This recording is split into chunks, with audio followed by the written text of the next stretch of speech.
Okay, we are live. Oh, this is Michael, by the way, of course. Who else would it be?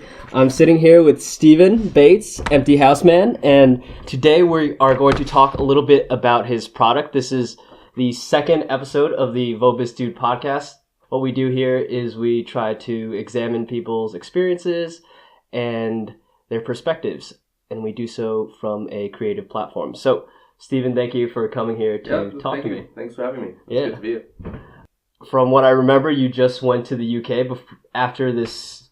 before this fever that you had. Yes, yeah. So I've just been ill for the last week. I don't know what happened, but it was about a week in the UK, just doing some work on one of the properties there. So quite a lot to get done, but getting there. Have a to-do list, just ticking off as I go along. Definitely. So what is Empty House Man for people listening? So basically, as in UK and many other countries, there's a few different types of issues with property. Mm-hmm. We concentrate on the kind of issue where there's not enough housing for people, mm-hmm. And they might live in a city, let's say, it might not be the biggest city in the country, or a big city, and they're looking for a place to stay. Things cost too high, and unfortunately, there's quite a lot of empty houses just sitting there, just doing nothing. And the most surprising thing is that people just forget sometimes they have a house, mm-hmm. Or there's other reasons, personal reasons for the owner, mm-hmm. or run out of money. There's lots of different issues, but there are different types of housing crises that are there. But that's one I concentrate on. Okay, and so I guess the mission is to repurpose these houses or put them in the hands of somebody who would make better use instead of leaving them empty? Yes, so it goes from just pointing the owner in the right direction, going, hey, just go to this agent, they'll help you sell the house. Mm-hmm. And if I can't help, or finding someone that wants the house, it could be a first-time buyer, just point them in that direction and say, hey, this person's looking for this house. Mm. Or if there's maybe a bit more issues, maybe financial issues, personal issues, we can take over the property and manage it for them, or do work to it and hopefully bring it back to use. That's the main aim, just to bring these things back into use rather than just sitting there just rotting most of the time. True. I just realized I forgot to fully introduce you. Steven is I guess, friend of a friend. That's how we met, at least. Now, I would say we're friends at this point. He is by profession an engineer, right? Yes, mechanical, yeah. And so it's nothing really to do with property to start with, but mm-hmm. I decided to do some education in it a few years back and just get some different perspective, a little bit more about business, a little bit more about property and mm-hmm. investment and that type of stuff. And did you have a connection to housing as a child or anything? No, not really. I lived in one house most of my life. Mm-hmm. My dad's just moved, so we're not really into housing. I guess I've just seen from the news and experience myself where I'm just trying to find a place to stay, mm-hmm. Be it here in Germany or in the UK. It's always so difficult. Yeah. And when you got like a smallish city, you can walk around and just see these things just sitting there empty. Mm-hmm. And in the UK you can do quite a lot and find out who owns them and then go from there and go obviously respectful to the people who you contact. Hey, I see your house is empty. Are you interested in renting it, selling it? Mm-hmm. And most of the time they'll go, no, fine, leave me alone. Yeah, okay, that's no problem. Mm-hmm. Or they never get back to you. But sometimes they get back to you and say, hey, I'm having issues, or oh yeah, I've totally forgot about it. I'd like to sell it, and sometimes that's where I try to help, be the change there. So I'm wondering how the first instance went about when you wanted to get this off the ground, from the point of it being an idea that was floating around in your head to you starting to make tangible action. I think the initial idea was I've been working as a mechanical engineer and really felt kind of it was going anywhere. The engineering work was good, but it just didn't seem to go anywhere. And the reason I got the education courses I wanted to do was to learn more about finance, about business, and maybe find a different route for my life. Okay. Maybe look for financial independence as well. And then after doing the education, I was like telling friends and family and speaking about it. And I just think from these conversations, I just want to also be a bit more of a social background to it. Yeah, with business, you hopefully make some money, but also if you can do it with bringing like houses back into use and actually kind of helping the community, I think that's just a little bit better than, I don't know, some of the mechanical engineering projects I saw my other companies making. So what was the first time you physically went to someone's door? Could you talk about that maybe? You remember? There was, what was it? One of the areas I chose was Dover in England, and I found this house at, I can't remember how I found it, it was just on one of the websites, and had a look around it, but it'd been on the market for a long time. Yeah. Couldn't get in, and for some reason it was in a different town, the agent. So I thought I'd knock next door and find out more about it. From the lovely lady who lived next door, she's had the number of the owner. That's good. I called up the lady and said, hey, I've got the number from next door. It'd be great to talk about your property. And I found that she had 3 properties around the UK. She did, yeah. Even better. And I went to view one of them, and unfortunately this lady was a lot more stubborn, and it was trying to get these properties back in use if I can, but I couldn't offer what she wanted, which was a all-out sale, which was she bought in 2007, so it was pretty expensive, which she was hoping for, and so I couldn't really help her, but I ended up just pointing her in the right direction and then just trying to sell it as a investment property. I think I spent nearly a year talking to her like every month or so. Oh, have you done this? Have you done that? For me personally, nothing came from it, but she eventually sold all of them somehow, and hopefully just pointing in the right direction and speaking to her now and then helped her. She would like me to find somewhere on the German border near France. Okay. For her, but she wants to move. Yeah, she wants to start like a kind of like a care home or a holiday home for people to visit, like a B&B maybe, and but on the German border near France. So it's in the back of my list to be honest to help her out. But because it's I think the main thing with property is not it's not the brick and mortar, the actual building that's the thing. It's the people behind it. And I imagine you meet some really interesting people when you're knocking on all these doors. Yeah, sometimes at first I start off delivering leaflets. I go around delivering leaflets, and then you deliver one leaflet, and the leaflet you just delivered will come back through the envelope box. And you're like, but this is your garden. That's great. And sometimes people will talk to you about what you're doing, and you just tell them, and the best thing is just say, hey, I'm looking to bring empty houses back in use, and sometimes you meet people from that. At the moment, I'm working with one of the councils, the empty house officer. So I get a lot of leads from him saying where people either report an empty house and the council's contacted them, or they report their own empty house. So I'm trying to help people there. So is it centered around one town, one area, or? At the moment, I'm trying to focus, but for example, from the website, I've had a lady say, "Oh, next door has been empty for years. If you can sort them out, that'd be great." So I've sent a letter to them, just waiting to hear back, if at all, if I hear back at all. Maybe in 6 months again, I'll chase them up. Yeah, hey, who knows? I sent you a letter 6 months ago. You still what you planning to do with your house? I'd like to help you. If not, please ignore this letter. Okay. Do you think empty houses anywhere could be a problem, or because when I think of an empty house, sometimes I think of like a haunted house, or maybe something shady's going on in this house that's not registered. Yeah, you can get like some like tabloid newspapers that put out like these 15 haunted, empty, abandoned houses. So are you looking up those houses like, oh my god, I can repurpose this haunted place where this lady killed herself? Unfortunately, I have limited what's the word? Limited resources at the moment. So like the area I'm focusing on, there's a lot there, but like in a really cool town in England, Sheffield, Okay. city. Yeah.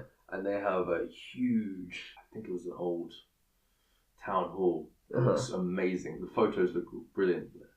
And I would love to kind of just put my stamp on that and bring that back in use, but that's way beyond me. Definitely. What would that place look like, though? If it's a town hall, what would it look like refurbished? Or Oh, yeah, it's I don't know how big it is. It's about, I don't know, 100 meters long, about 25 meters wide, 3 or 4 stories. And it's just like the kind of gothic kind of look of it. High ceilings? Yeah, I think so, yeah. And just like really old. Oh, it also had like courtrooms. Okay. So they're still there. Pardon me, but they that type of stuff I really like, but we have to start somewhere. Definitely. So, at the moment, I took on one place last year that just wouldn't sell, and the guy was trying to sell it, and I don't know why. I think it's just the area doesn't sell so well, and he just wanted to move on with his life. And then I went a bit crazy, and then tried to take on 7 different, one building, but 7 different units within the building, 6 flats and a shop, and that's been quite a lot of work. So is that the one you're working on now, or? Yes, yeah. Okay, that's a lot of work. Yeah, probably a bit naive on how much refurb and cost things would cost. And there's still a lot to do, but it's gone from having 2 people in it to having new count is 1, 2, 3, 4, 5, 6, 7, 8, 9 people, and still 1 flat ready to be finished. Sorry. So all these people have moved into this place now. Yeah, and so 5 out of the 6 flats are ready. They're good. They're good to live in. Good to go. Nice. And just I need to finish off 1 flat, and the shop will hopefully be tenanted in the next month or so. Do you have home remodeling experience? No. Or is this something you had to learn as you go? I guess, yeah, I think I learned as I go, but I also get in some contractors here and there. I had some good guys, some plumbers, some builders, and not huge amount of work. Most of it was just remodeling, but I think there's definitely a learning curve on just going, okay, there's a lot to do here. And getting a good estimate, right? Yeah, and I think at the beginning I was just a bit naive, and I took my time to get things done. So my initial capital, I wanted to put into it, got eroded by the time. And the what was eroded? Sorry? My initial capital. Okay, yeah. So like I can't remember how much I had, but in the region of £10,000 to add work to it. But like when it's cost you nearly, I think it was £2,000 a month to get that, just to have the property. Wow. Yeah, that disappeared very quickly. Okay. Yeah, but now it's making a little bit of profit, and hopefully when the tenant, a new bakery for the commercial unit moves in, we'll be making a lot more profit, and the aim is to reinvest it and help make a really cool place for the people who live there. And also the garden is huge, and this is like a seas close to the city centre, and I don't know how big the garden is. Let's give it a perspective. 10 meters by like 5, 6 meters, and you have this huge wall at the back. Yeah. And I think it'd look really awesome if we can get like a screen up there, and then during summer have like a outdoor cinema. Nice. To start off with for the tenants, but then maybe to open it to the public as as a kind of collaboration with the bakery, who are like trying to make this bakery cafe kind of. So are you place. Are you the landlord for this building, or how does this work? Yeah, there is a landlord, and he lives not too far away. He lives down in Manchester. Obviously, sorry, this is in Preston. Yeah. And he lives an hour away, but he's just a very busy man in his words, and just not bothered by it. He just wants to get income from it and not care about it. And he leaves it to you. Yes. So I lease it from him, the whole block, and then the idea is I charge rent out for the place, but I use what the council say. So the council set a rental amount for people who need benefits. Yeah. And I believe that if the council set that up, if someone thought about that, and therefore that's what I should charge. Yeah. And so it's not, it's to make money, but I don't want to overcharge people for housing because a house is worth a house, that kind of thinking. And if they can, for the sake of me making £30 extra a month, maybe more, it's not really worth it. I'd rather they have the money. They probably live there longer because it's more sustainable for them. And any profits eventually will be reinvested in that property, and then make sure that they have a comfortable place to live. I'm just thinking from what you just said. In Munich, the housing prices are going up. Germany, and I hear this is a problem in many big cities. Yeah.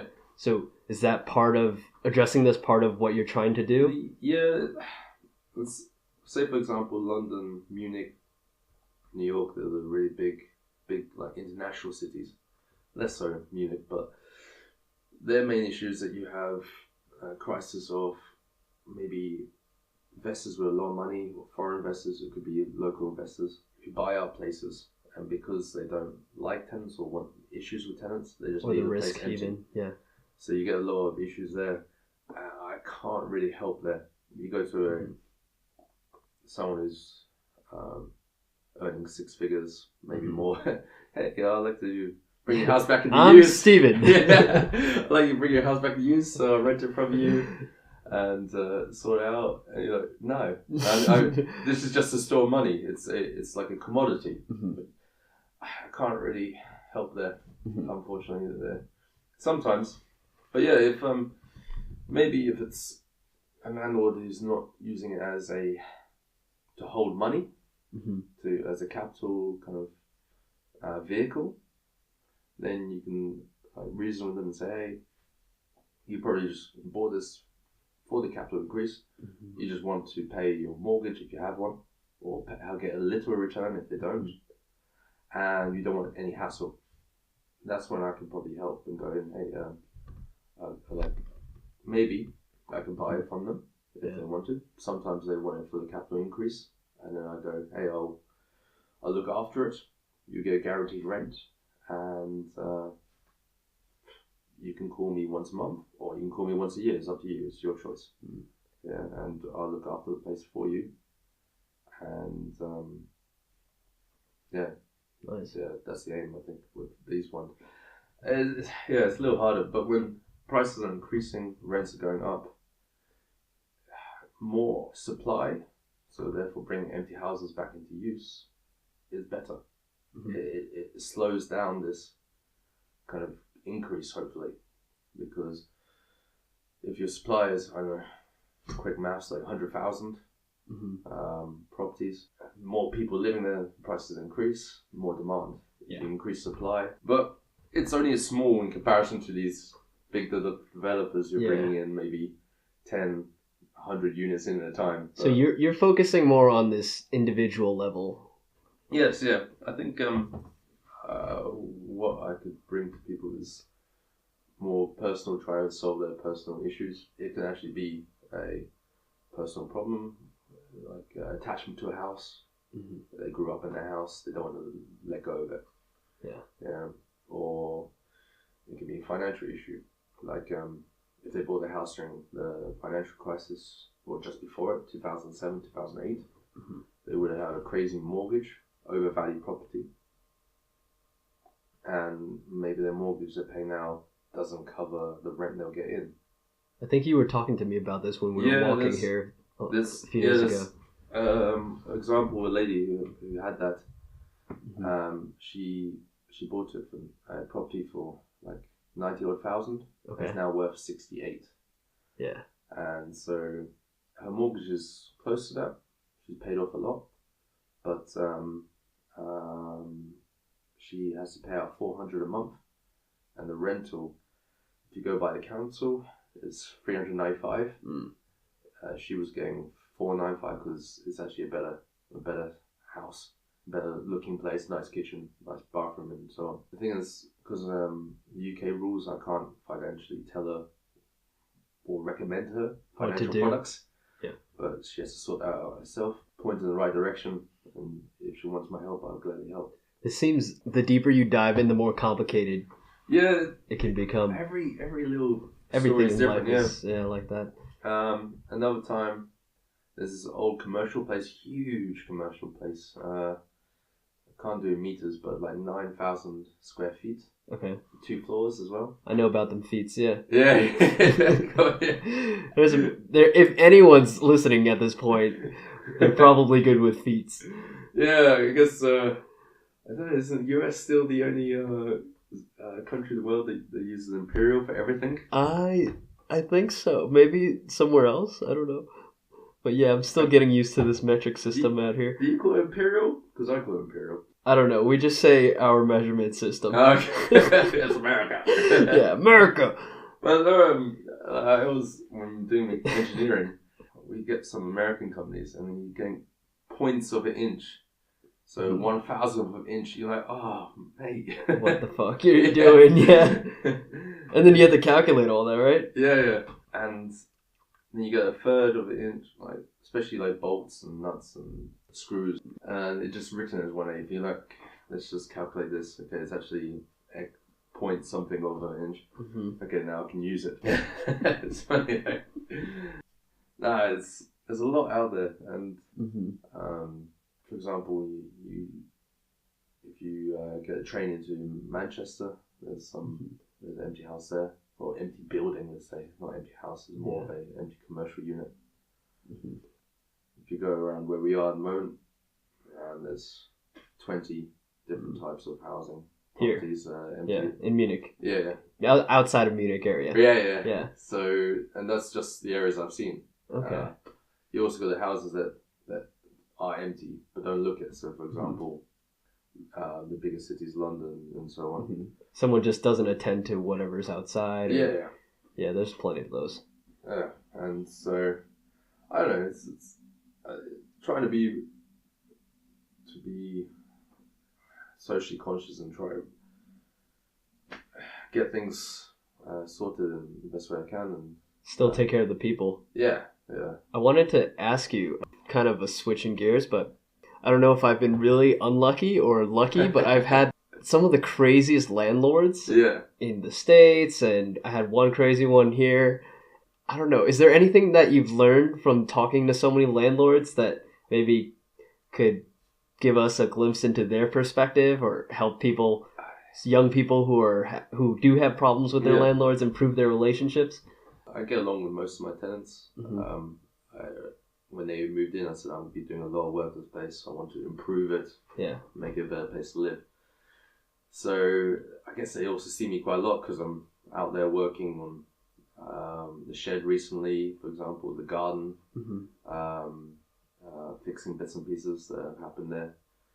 So it's the personality stuff that does come out. I've definitely lived in real crap holes, and same at university, for example, and one of my first jobs, I lived in one place where the parents of the landlord would stay over. They used it as their own personal Airbnb kind of thing. Wonderful. And they would come home like wasted. These parents, that was interesting to find for example, an old couple just passed out in the lounge, and so on. But then I moved to another place, and it was the brother of the other landlord, and they also used to come up. It was just really unlucky. But anyway, so what can tenants do? I think the issue when like moving to a place like Munich, it's not much supply there. You kind of take what you're given, and just planning ahead and going, okay, I want to move, let's say April, that's 4 months away, let's see what I can find, and try to interview the landlord as well. Because there's people that you be dealing with directly, or if you're with an agent, just kind of speaking to the agent and getting to know them, because you create a relationship with this person to some extent. Yeah, you're paying them rent, and they may take their kind of power. Definitely, there's a power dynamic. Yeah, and I don't know. From speaking to certain landlords, you do get some of the landlords who just see tenants as an annoyance, and therefore a necessary annoyance. Yeah. You pay rent, but you annoy me.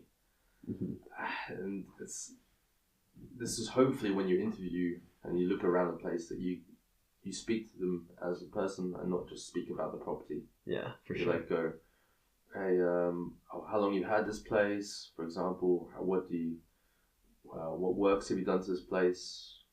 Maybe if they say, oh, I've had it for a while. It's my parents' place. I grew up here, and then you can try and make a connection. And use these times when you actually meet the landlords as a time to connect with them, so that I wouldn't say they're friends, but they're friendly to you. And kind of test them and see what their boundaries are exactly. Yeah, just say like, you plan to do any work to the place? Oh, you worried about the place? Oh, no. Yeah. Because there's some who are like, this is my thing, don't touch it, you know. At the end of the day, they're offering a service, and you are their customer. It doesn't mean that you can if you're using the service, I do believe you should pay for it. I've always paid my rent, and I still do. But if I disagree with how it's been run or something, I'll tell them about it in a kind of kind way. To say, hey, sorry to bother you, but this is leaking. Do you want to sort it out as your property, or do you want me to sort it out? And just keeping a nice kind of condition. It's like I say, it's a people's game, and getting to know the people is the important part. And I really do believe the property is secondary. And hopefully, first impressions and the best lie detector that I know is other humans. Yeah. So if you get that feeling, if you get a bad feeling from a person, you wouldn't want to hang around with them. Then you probably shouldn't. Yeah, that's very true. I've learned that the hard way a couple times. Do you want to just go into the fun little questions I got here? Yeah, sounds good. Okay. Fun little questions. I called them rapid fire personality questions when I wrote them down. Who do you think, this could be an individual or a group of people, but who do you think is underappreciated in society? My initial thought is just kind of craft people who do like craft work. You got the makers, the people that make their own furniture. Okay. Or fix problems without really an issue. Just kind of get on with things.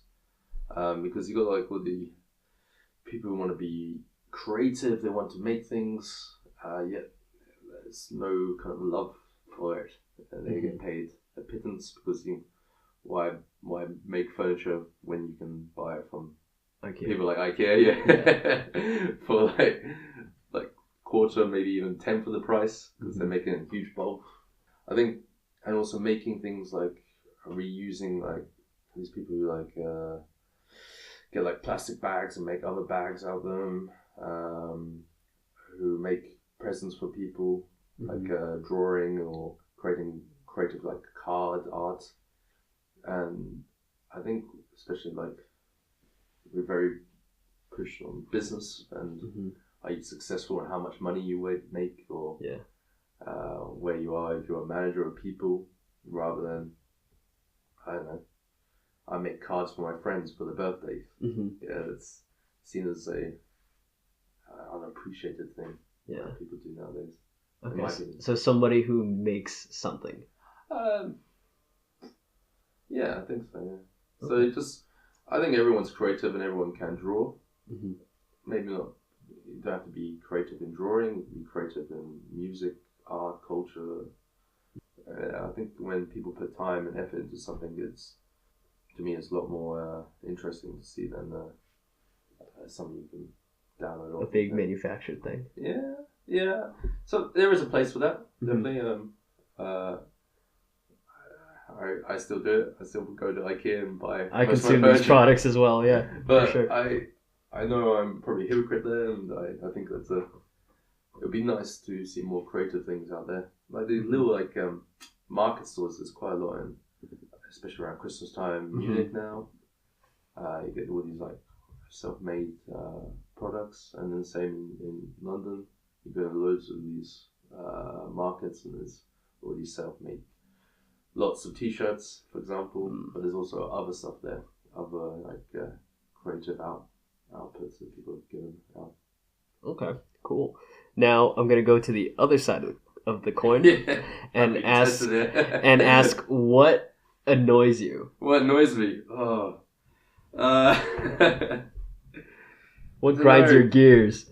I don't know. It's little cultural things. Like in UK, I think we're overly polite. I mean, like to kind of like a psychotic level. We're like, oh, I'm sorry. Like you hardly touched me. Why are you sorry? Well, I'm sorry for this. I'm in your way. Oh, like I don't beg my pardon, sir. I'm in your way. Does that happen?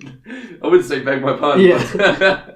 But, like to the point where someone's looking at some food in the aisle. A supermarket, and you happen to be in their way, and you're just looking at the food as well, and you're like, oh, I'm sorry, after you, yeah. And queuing up, we're very, very polite, but then when people don't do it, I think it's just been so inbred into me, that's when it gets annoying. For example, try and get off a train, and you want to get off the train, and there's just a wall of people trying to get on. Yeah. And you're like, mate, you are not getting on before I get out. And if you do, it's just going to be a push match, see who wins. Or people who's... just little things like that. I don't know why it's... Manners, basically. Yeah, but then the lack of manners. It shouldn't be an issue, really. Like, does it really get... It can bother me sometimes. But it's also what you grew up with. Yeah. Or like when you're sitting in an aisle seat on the bus, and somebody wants to get off, and they're sitting in the window seat, and then you're like reading a book or whatever, and then they don't say anything, and they just stand up, or they get their bag together, and you're like, "What do you want?" And you're like, you can speak to me, please. I feel like that's a prevalent thing here in Germany. Yeah, here and there at least.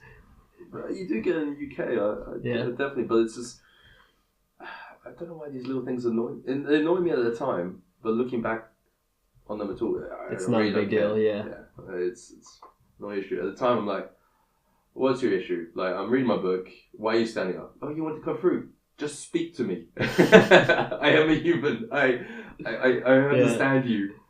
But maybe that person wanted to be read, like... Yeah. I think there's just rules that in certain cultures and other cultures they're very strong, and I do like differences between cultures, and I want to see more of that. Maybe the reason why I really like Germany is there's a lot of people who come to Germany, and generally German people are very welcoming, and they really want to know more about you, want to get to know you. Why are you here in Germany? Oh, I'm doing this and that. Oh, cool, awesome. And it's not just specifically Germany. I'm sure other countries, and 50% of the UK people in the UK. But then when you do, for example, if a UK person does say it, then you probably if they don't say sorry, you're probably a lot more annoyed because you're annoyed with that person. Like, you'd be brought up to say this. So you feel like they're extra rude. Yeah, I think so, yeah. So I've noticed it going back to the UK a lot as well, and you're just like, oh my goodness, I think I get a bit more annoyed. Like, you'd be brought up with this. Why are you doing this? So you take it personally, and you feel like they're there to spite you. I've seen it. I just kind of get on with my day if someone annoys me. But I've seen people who just like get really angry and just like, how dare you, sir? Thank you for saying sir at the end of that. or That's awesome. sometimes it gets rude, but it's I'd say that's annoyances. Just getting around the place and not giving a crap about your fellow passenger. Okay. Yeah. Definitely. I like that. How dare you? I would never, if someone bumped into me really hard, I would never say, how dare you, sir? Yeah. That's when someone's having a really bad day. Still very cordial. Let's see. Yeah. Okay, here's another fun one. If money was no longer an issue for you for the rest of your life, what's the first thing you would do? First thing to do. If I was on my own, I'd just like go and cry in the corner, just like, yes! There's a real answer. Yeah. I guess with friends, hug them and say, shout yes loudly. But I guess the next thing after that would be like, okay, I'm a very, like, for example, since 2010, when I left university, I have monitored how much I spend. And I have a kind of history in an Excel spreadsheet. Okay. Of everything I've spent. Since that date? Yeah. Wow, amazing. So September 2010, I can tell you exactly how much I spent on certain things. Oh, I need to do that. It's good for budgeting, but then at the moment when I'm a little bit in debt on some things, because the business account is in debt, to make sure that we can provide as much things to the tenants as possible. It's good to monitor that in that respect. But if money wasn't an issue, I think the first thing would be to plan what I need to live. I can live happily on the average wage in any country. Yeah. So, for example, I think it's actually very high in Germany and the UK, but maybe in other countries it'd be lower. But I think I would look to make that financially. So the question is, money is not a problem forever. Yeah, you're. Whoa, okay. Money's out the window. Money was an issue, then I obviously don't need a plan. Honestly, like I would. Okay, if you told me like, oh, you have like $1 million, pounds, whatever, or 10 million for the rest of your life. A billion. You're a billionaire. I would work out how much like I need to make sure I had, say, for example, in the UK, I think the average wage is about 28,000. I'll make sure I have that every year coming into it. Yeah. But if I had billion's a little extreme. For the sake of this question, I think I would give back in some form, because if I was that lucky that I could do as I wish, I would want to give back. And yes, I would do the kind of usual travel a little bit, maybe 4 months a year. Yeah. To a new place every year. I want to read as many books on the page of the world. Get to know different people. And then if money was an issue, I guess I can't give it out, but I can give time. And hoping it could be helping people in the UK. It could be the property stuff. It could be helping the homeless there. I don't know why it's such an issue at the moment with homelessness in the UK. Mental health, it's also a big issue around the world. Doing charity kind of events, like for example, I once, after university, I skated home 200 miles on a normal skateboard, like the standard kind of freestyle boards. Yeah. And that was a lot of fun, and raised about £1,500, but destroyed my ankle. Yeah. Yes. So for 2 weeks I couldn't walk, but doing that was fun, and also a very good challenge. Was one leg bigger than the other after? Yeah. My I think, was it my left ankle or my right? The one that was probably pushing, right? Yes. So yes, my left ankle, but it swelled up, and it just like kind of I had it tied up with like 2 different socks, and underneath that a kind of ankle brace and some other like wraps just to hold it in a little bit. But even then, it was the size of my normal calf muscle just didn't change. Yeah. And your bones just took all the, the pressure. And I think it was silly as well. I was trying to slow down. Sometimes I would hit the ground with my foot, and I'd take the hit. And English roads, even though Google Maps is really good and you can see quite a lot, you can't tell the individual details. And some of the English roads are just horrific. It's like in the cities, fine. That's probably where they need good roads and pavements or sidewalks. But between the towns and cities, there's one point where I wanted to go. I think it was just above London, the city there. Can't remember what it was called. And Google Maps kind of just finished just at the beginning of this. Yeah. And the first 100 meters was concrete. And so I had looked at the entrance. I was like, okay, that's great. Hopefully it's concrete all the way.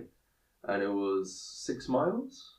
So for Germans, about 8 kilometers or so, 9 kilometers, maybe more. 6 miles to go, and it was gravel mostly, a really bad, big gravel. And I skated 2 miles of that.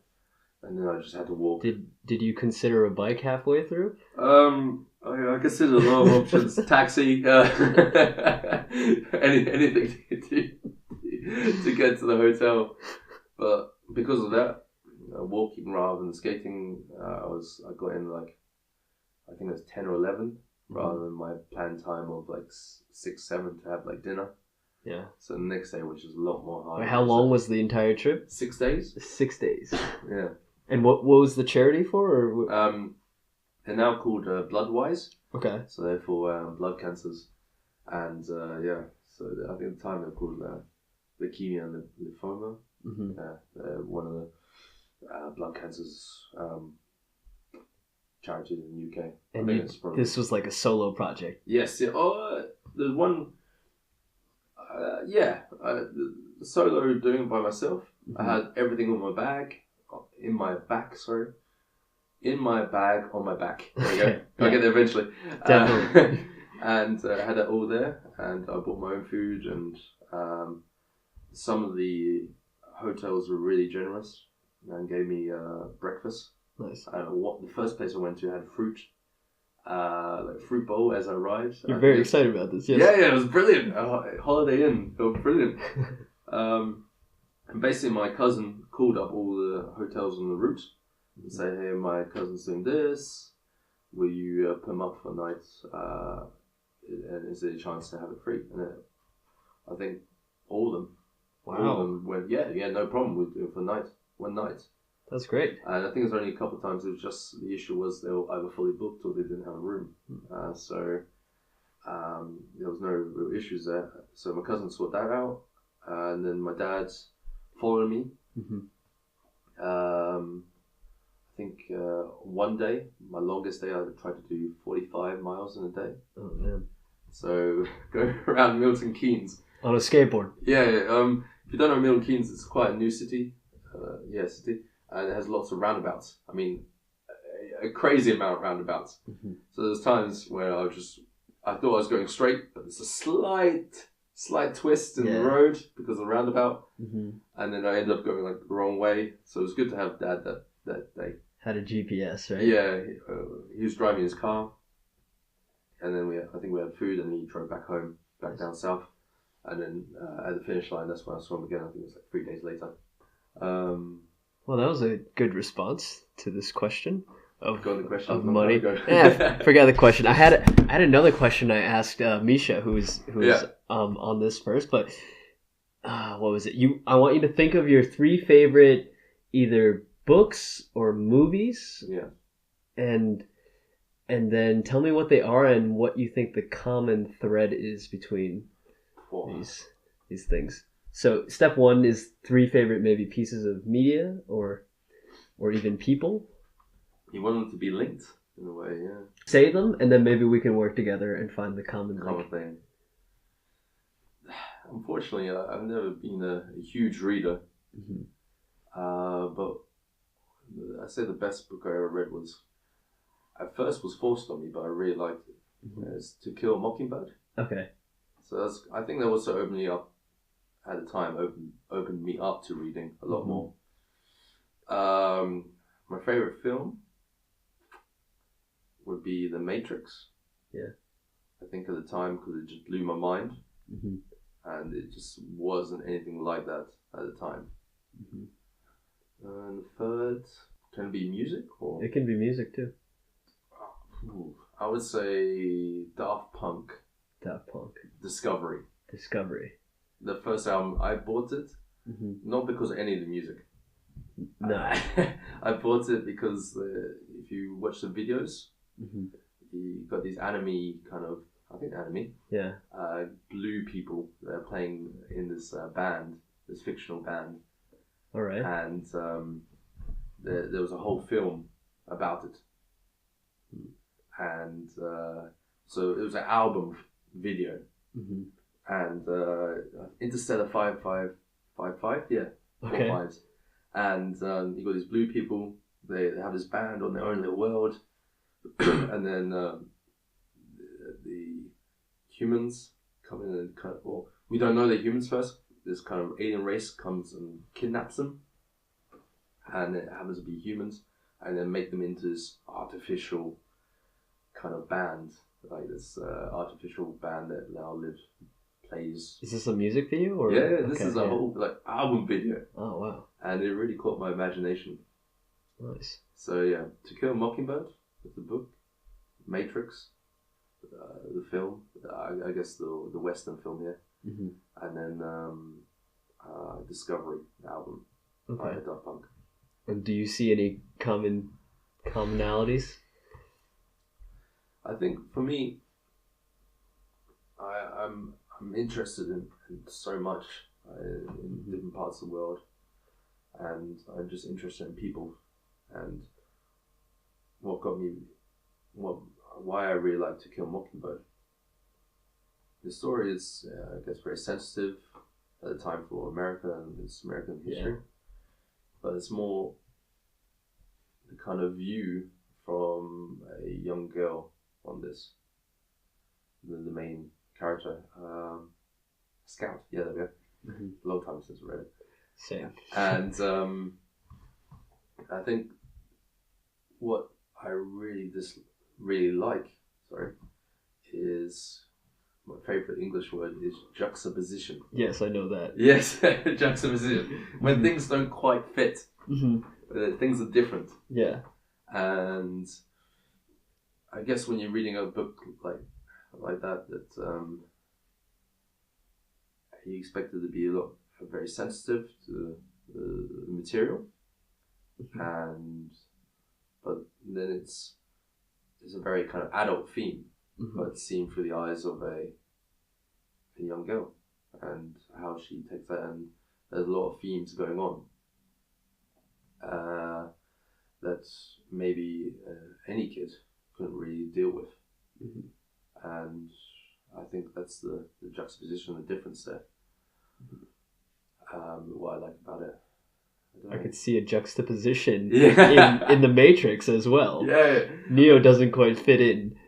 Yeah, I guess why I like Matrix, it just, I remember watching the first time and just going, what? That just blew my mind. Where what's happening? I had to watch it a second time. Yeah. And just like, okay, now I think I understand. And it kind of introduced a different world, kind of, I guess, a fantasy. And it could easily be reality at the same time. And yeah, this kind of, in a world that he knows, the Matrix, is very different to what is the real world, and therefore he's kind of on a journey to find his way out, and luckily he happens to be the one. Yeah. He's going to solve the True. problems. Destined. I don't know if he's that happy about that, being the one, but yeah, I think at the time it's just a new idea, and I was quite young. I think it was two brothers. What are the brothers called? Wachowski, I think. I forget the directors. I mean, Yeah. shooting the whole movie, the cinematography was. That's it. That's the word I was looking for. Breathtaking. Yes. Yeah. Yeah, and I think it really kind of made me really interested in cinema and how films can really open a new world to you and actually really push you in. And at the same time, I really wish I did read more as a kid, but cinema was kind of the easier way. Yeah, it is for a lot of people. But yeah, I have more time to read, hopefully. Yeah. And then this Discovery, Daft Punk. I think I bought it. It's like one of my first few albums. Was it the first one? The second, yeah.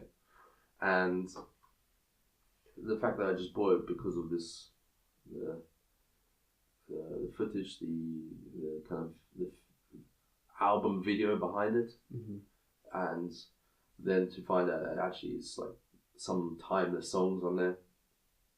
Like Everybody Knows One More Time. Yeah. And a very creative band, or like DJs, where they are. And it just came all together. So you have this video, you have the music, you have these robots, people. I'm dancing, by the way. Yeah, a robot. It all comes together as a very kind of creative, this kind of crafted view of what they wanted. And I could listen to it any day. And it kind of, I'm very visual, so it brings up the visual world of these blue people and playing instruments, and how they can easily be taken away. Like what kind of the video is, it shows like this paradise world they live in, and they're like these stars playing the instrument, and then when they do get kidnapped, they're kind of made into this like manufactured band that does what they're told and stuff like that. Maybe a statement about the music industry or something? Could be, yes, yeah. I don't know personally too much about that. So it's just taking away from people or aliens in this case, and trying to make money out of it rather than seeing the human side, I guess. Human side. Alien side. Sentient side. Sentient. Or sentient? Sentient? Sentient? It might be sentient. I don't know. Oh, man. Whatever. We speak the same language, but sometimes I wonder. There's so many words that we just like, what? Or even when I speak to you and you're just like, what did you just say? Or, you all right, mate? I'm like, yeah, I'm doing fine, thanks. That was the question. Oh, yeah. That was good. I think we're pretty much ready to wrap up here. Okay. So, Stephen, thank you for coming by. No, my pleasure, man. And if anyone wants to check out Empty House Man or learn more about it, there's a website. I believe there's a Facebook page as well that people can go to. Yes, so just I think it's Empty House Man on Facebook. That's what I use at the moment. I'm still building up the website. As I say, it's just getting started on this, and I've only been going for the last year. So looking to grow, and if people want to get involved, you can start by looking for empty houses and telling me about them, or there's a lot more that you can do to get involved as well. Nice. All right. Thank you, Stephen. For the listeners at WoBistDude, thank you for checking out this podcast. If you're actually still listening, that's awesome. I'm really happy that you made it this far. Check out the website, and we'll talk to you sometime soon. Bye. All right. Cheers.